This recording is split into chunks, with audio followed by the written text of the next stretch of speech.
Hello, this is Ed from Wise Up Financial Education. This time we're going to be looking at budgeting, something that we all need to do at some point in our lives. A lot of us leave it perhaps until it's a little bit too late.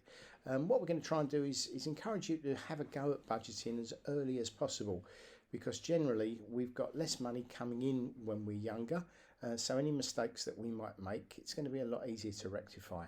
If we wait until we go to university before we start budgeting, then potentially we could be leaving ourselves wide open to misspending or bad habits or whatever it might be. So much better to get all of the problems out of the way when we're younger.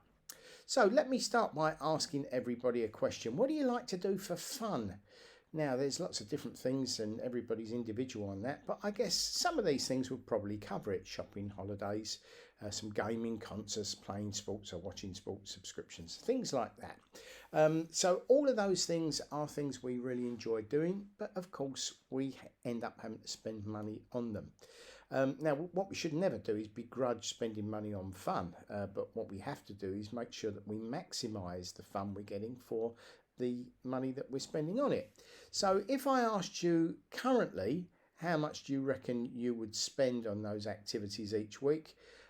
You'd probably say anywhere between maybe £5 to £50, something along those lines. But once we get a little bit more money coming in, then it's not unreasonable to think we might spend around £100 a week just enjoying ourselves, doing things that we really like doing, which again is absolutely fine, but we do have to make sure that that falls into an overall plan so that we don't go without things that we really need, just to make sure that we can go and have a good time. So what we need to think about first of all is how much money have we got coming in, and then thinking about a plan that will help us to maximise the money that we've got going in so we can enjoy more of the things that we like to do. So that's the point of today really, is to give you some clues on how we can do that. We're going to make it a very, very simple budget to start with, but something that you can grow into. And it won't really matter what your income is, because this starting budget will work for everybody, because we're not going to do it on fixed amounts. You're going to fix the amounts. But what we're going to do really is to give you a plan that will definitely work. And we're really confident that this is going to help you going through life in general. So what are we going to cover? We will be looking at what a budget is, what goes into our budget, how we can actually put one of these together easily, what happens if it doesn't add up, so how we can increase our income, and also how we can look at decreasing some of our expenses. And then we'll have a little budgeting exercise which we'll get you to do, and then we'll finish off with some top tips to help you budget successfully in the future. So first of those questions is, what is a budget? Now, I like to think of a budget as being a bit of a financial selfie. So it's just a little snapshot of all of the money we've got coming in, all of the money we're expecting to go out.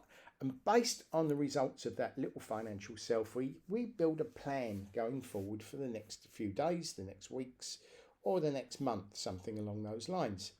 But whatever we've done in the past does not affect our financial selfie, and we shouldn't guess about what's going to happen in the future. We're just going to base our plan on what things actually look like today. So what goes into a budget? Well, quite simply, it's money we've got coming in and money we're expecting to go out. And like I say, is a plan. So we have to then make sure that our plan ties in with our actual workings. So there's two types of budget. Now, I've labelled these up as good and bad budget. I'm not sure that that's a very good label, actually. I would prefer to say that there's no such thing as a bad budget, because even if a budget doesn't add up, it's still a useful and still a good budget. And to be brutally honest, very few budgets will add up over our lifetimes. We will have some where we've got more money coming in than going out. And that's a really good place to be, because then we can maximise our spending and maximise our saving as well. But sadly, we don't spend too much of our lifetimes in a position where we've got more money coming in than going out. But very often we might be the other way around, where we've got more money going out than we have got coming in. So if that's the case, then we've got some decisions to have to start thinking about that we need to build into our next plan, our next budget for the upcoming period of time. So If things do not add up, what are the options? Well, there's basically only two. We either need to increase our income or decrease our expenditure. We can do a mixture of both, of course, and the right thing to do really depends on our circumstances at the time. The younger we are, the more we're inclined, I believe, to increase our income. Well, that's what we should be thinking, because why wouldn't you want, as a young person, somewhere nice to live, maybe a nice car, nice clothes, a good holiday, nice restaurants to go to, nice clubs to go to? All of those things are quite normal for young people to want. The problem is, how do we afford it reasonably? So for younger people, it is generally about increasing income. Whereas if we are more mature and maybe we've already got some children, we've got some credit cards that are maxed out, we've got some mortgages that have missed some payments, or we have a car loan where we're getting really tight on that money, then maybe we're not in a position where we can increase our income anymore. We might already be at what we consider to be our maximum earning potential. Then it becomes about refinancing and decreasing our expenses. But the chances are we'll want to do a combination of both, whatever age we are. We would always want to try and increase our income if possible, but we would certainly look to try and get as many good deals as we can, whereby we keep our expenses as low as we possibly can as well. So if we were to look to increase our income, the very first thing we think about generally is, well, can I do an extra shift at work? Maybe I want to do a second job that I can do in the evening. We're always thinking initially, how can I work for somebody else who will pay me? Now, what I would increase our younger viewers to do is start thinking about what skills you've got and what you might be able to do, not to increase your overall workload, but how can you make some money relatively quickly? And those could be anything from maybe clearing up leaves or cutting grass, so selling your skills as services, maybe going through to growing Instagram pages for somebody, selling old things on eBay, drop shipping, which is just basically buying some stuff fairly cheap online, rebranding it maybe slightly, putting on an extra profit and then selling it off of our own website. Maybe some YouTube or video editing. There's lots and lots of people that are always looking for that skill. Perhaps some social media marketing, upcycling, so maybe perhaps going to a boot sale, buying something that doesn't look very good, maybe looks a bit tired, a bit worn out, perhaps rebranding that thing totally. So an example I give is what about if you went to a local boot sale and you found a really old 1960s bookcase in there, maybe with a leg broken. Perhaps you could pick that up for a couple of pounds. Maybe if you took the legs off, cut the thing in half and put two new sides on, painted it in a really nice paint, make a really good finish on it, put some LEDs in and some glass shelving, and perhaps we could make a really lovely display cabinet that we could sell for maybe 20, 30, 40 pounds at exactly the same boot sale. So you're recycling stuff, but you are making things better as you go. So rather than this stuff going to the tip or into the landfill, we're getting extra life out of it, and we're also earning some money as well. But always think about selling your skills. You've got lots and lots of skills that you've already got, and if you want to increase your skills, there's loads of things you can do through YouTube whereby you can gain new skills. Things like maybe video editing if you've never done that before, maybe building a website if you've never done that before, and there's always people out there looking for help when you're doing those sort of things. Now, what about if you wanted to decrease your spending? Now, I've just put 3 things on here, but there's lots of opportunities to potentially do that.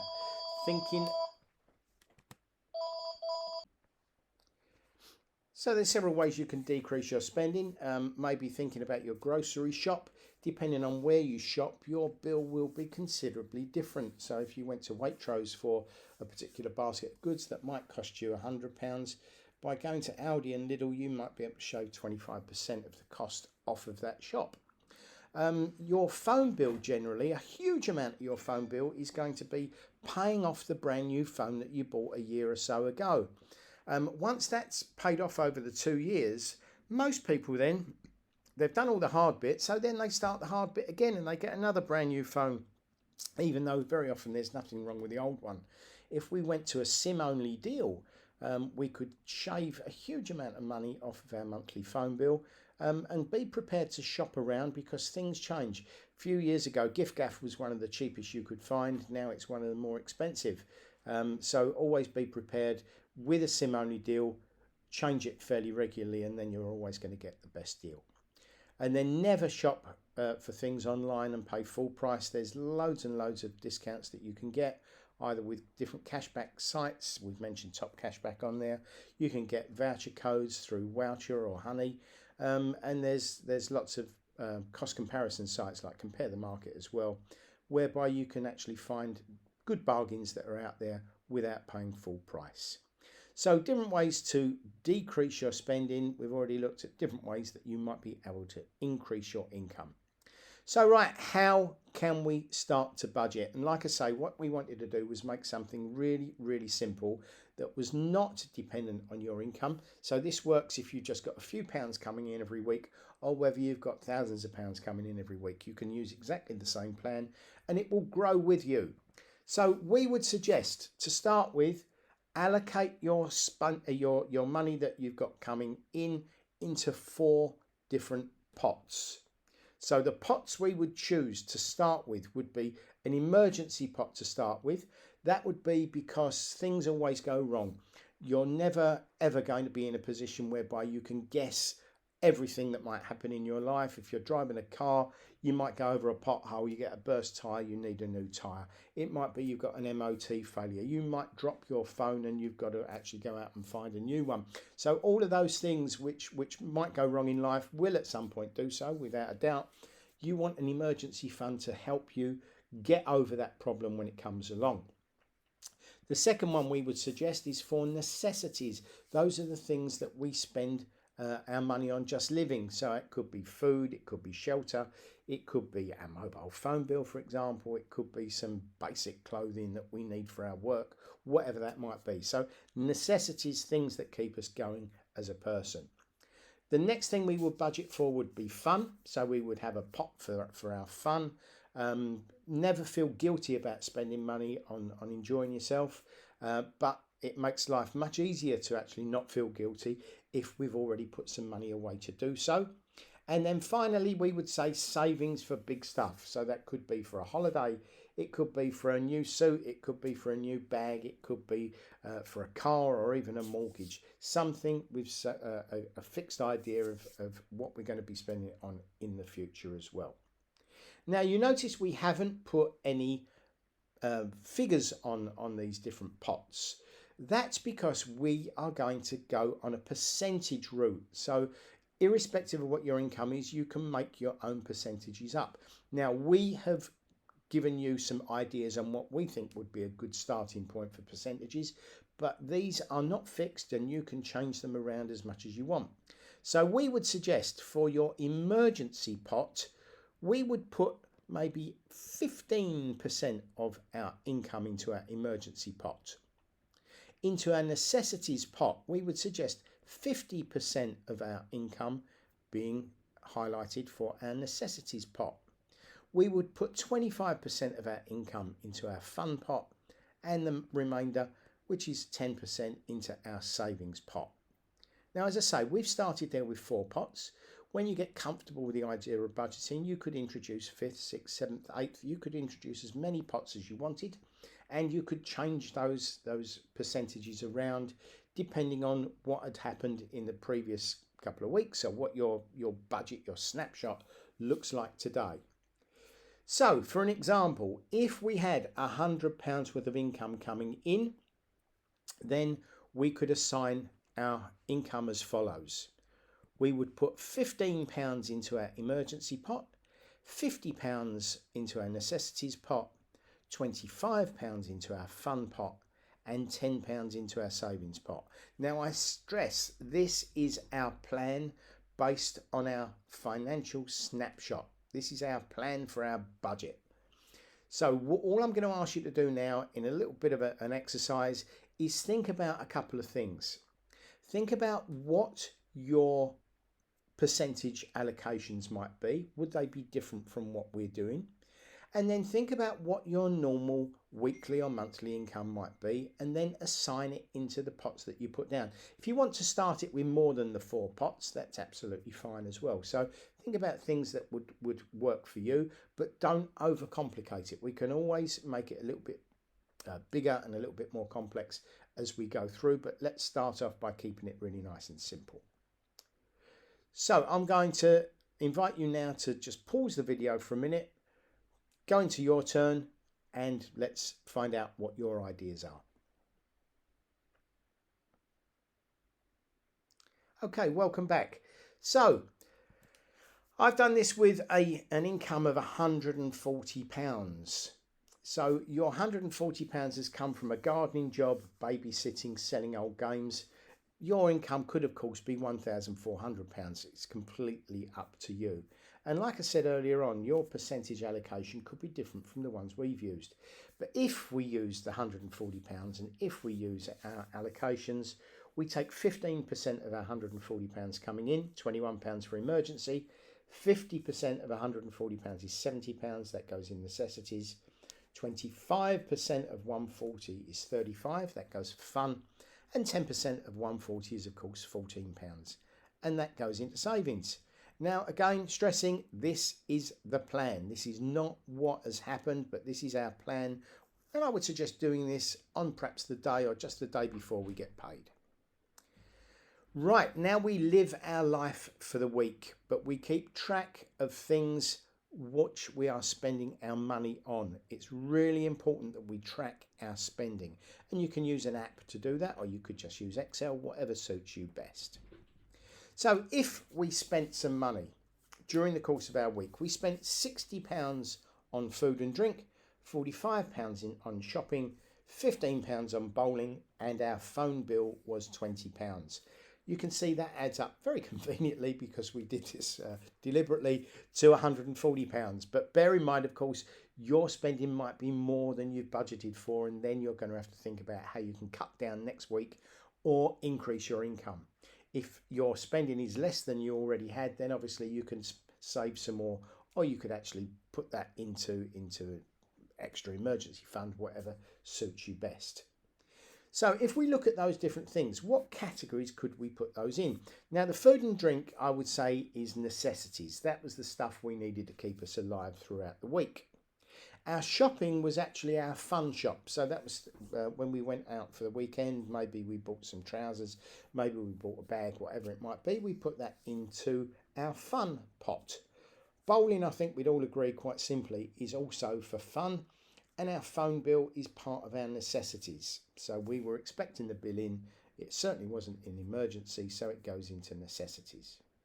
So looking at what we have spent, we now compare it with what we expected through our budget.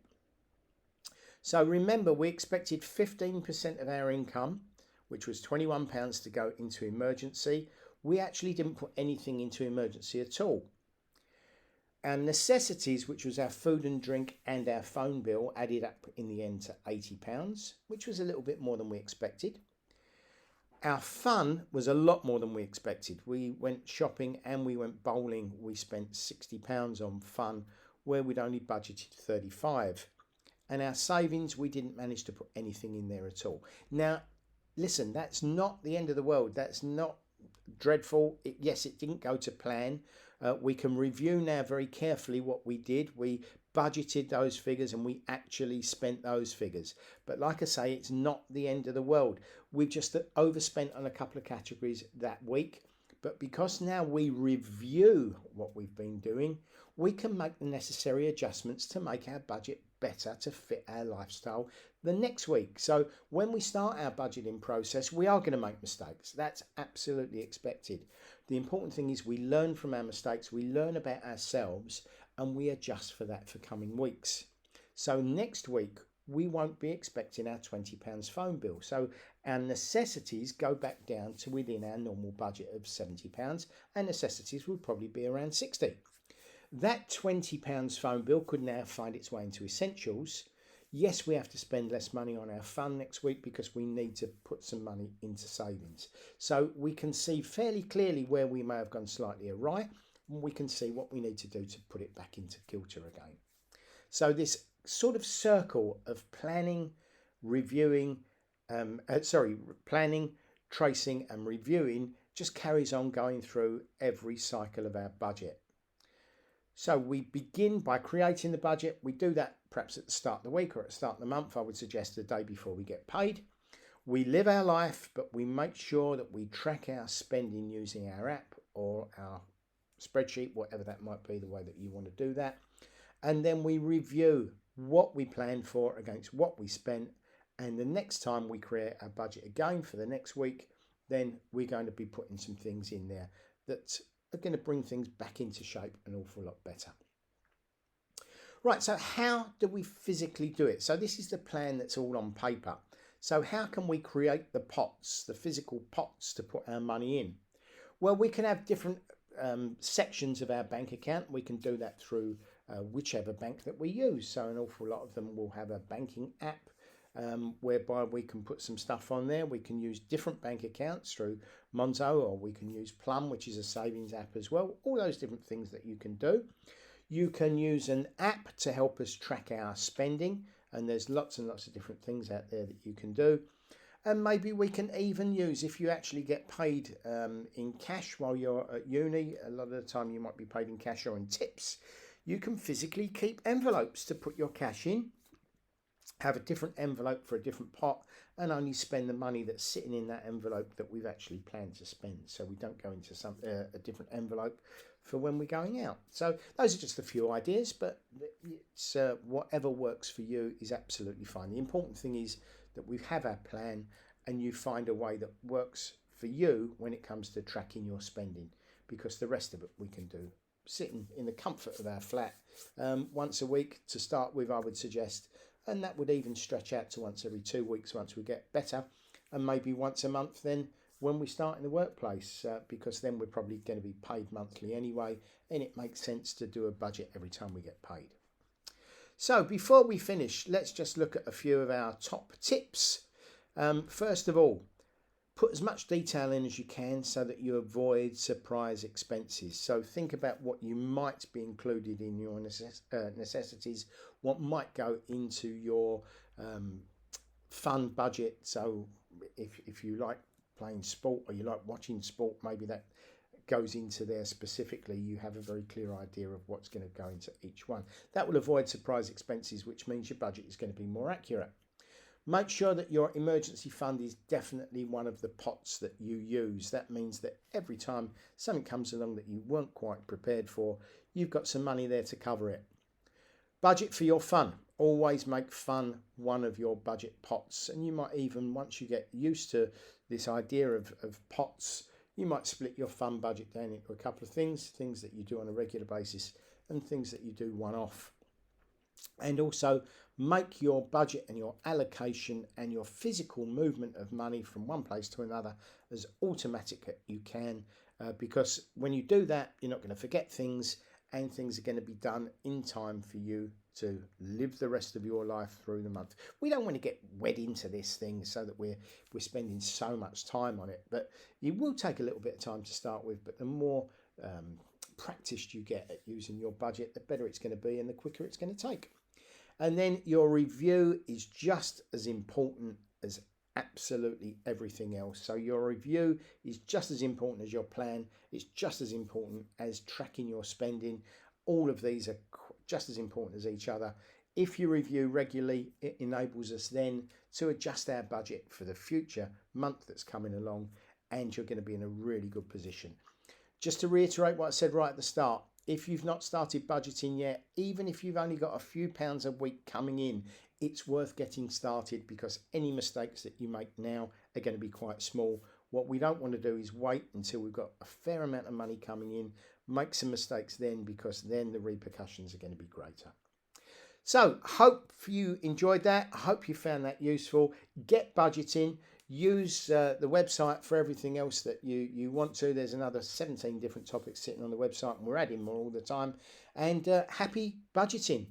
Bye for now.